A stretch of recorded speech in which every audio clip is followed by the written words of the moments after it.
ছিল না, তাই ভাবছি আমি কি করব। আমি খুব চিন্তায় ছিলাম, আমি এতগুলো টাকা কোথা থেকে জোগাড় করব? আমাকে তো আমার মাকে বাঁচাতে হবে, বলুন। আচ্ছা, তোমার যখন টাকার এতই প্রয়োজন ছিল, তুমি কারোর কাছ থেকে টাকা চেয়ে নাওনি কেন? চেয়েছিলাম ম্যাম, কিন্তু এতগুলো টাকার কথা শুনে কেউ টাকা ধার দিতে চাইনি। ঠিক আছে, তাহলে তুমি আমার থেকে চাইতে পারতে। কি করে চাইতাম ম্যাডাম? সবে 5 মাস হয়েছে আমি এখানে কাজে ঢুকেছি, আর এই সময় যদি আমি আপনার কাছে টাকা চাইতাম, তাহলে আপনি আমার ব্যাপারে কি ভাবতেন? আর তাছাড়াও এতগুলো টাকা তো আমি আপনাকে কখনো শোধও করতে পারবো না। দেখো, তুমি যদি সোজাসুজি এসে আমার কাছ থেকে টাকাটা চাইতে, আমি তোমাকে কখনোই না করতাম না। কারণ তুমি তো এই টাকাটা তোমার মায়ের চিকিৎসার জন্য চাইছো, আর তোমার এই সিচুয়েশনে যদি আমি তোমার পাশে থাকতে পারি, তাহলে সেটা আমার নিজেরই ভালো লাগবে। তুমি এত কিছু চিন্তা করো না, তুমি ওই টাকাটা রাখো।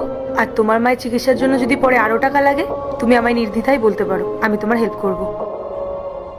হ্যাঁ ম্যাডাম, এটা ঠিক যে আমার টাকাটা প্রয়োজন, কিন্তু এতগুলো টাকা আমি আপনাকে কখনোই শোধ করতে পারবো না।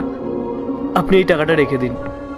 এই টাকাগুলো ফেরত দিয়ে তুমি আমায় বুঝিয়ে দিলে যে আমি তোমাদের কেউ না। ম্যাডাম, আমি আপনার কাছে হাত জোর করে বলছি, আপনি হয়তো আমাকে ভুল বুঝছেন।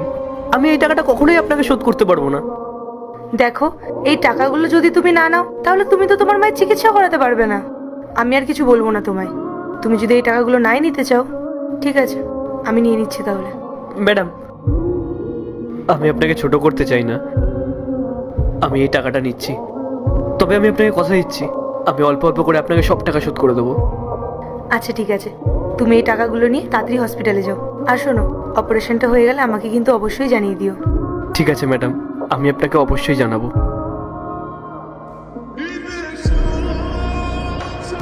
ম্যাম, ও আপনার টেবিল থেকে টাকাগুলো নিচ্ছে, তাও আপনি ওকে কিছু বলছেন না কেন? এই গার্ড, টেবিলে টাকাগুলো রাখো। আসলে এই টাকাগুলো ম্যাডামই আমাকে দিয়েছে। একদম মিথ্যা কথা বলবে না। তোমার কি মনে হয় তুমি এসব বলবে আর আমি বিশ্বাস করে নেবো? চুপচাপ টাকাগুলো টেবিলে রাখো। এই 4-5 মাস ধরে তুমি এসবই প্ল্যান করছিলে, তাই না? যে কি করে টাকা হাতানো যায়।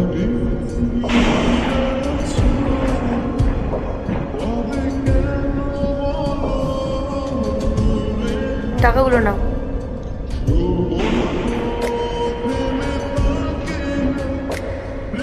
আর এই যে তুমি, তোমার সাহস কি করে হলো আমার সামনে দাঁড়িয়ে ওর সাথে এভাবে ব্যবহার করার? আর আমি কাকে টাকা দেবো না দেবো সেটা আমি তোমাকে জানিয়ে দেবো? এটা আমার ব্যক্তিগত ব্যাপার।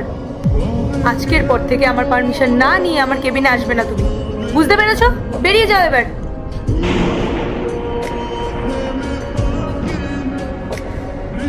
আর রাহুল, তুমি ওসব নিয়ে কোনো চিন্তা করো না, তুমি তাড়াতাড়ি পার্ট 2 দেখতে সাবস্ক্রাইব করো ভেলকু 78M।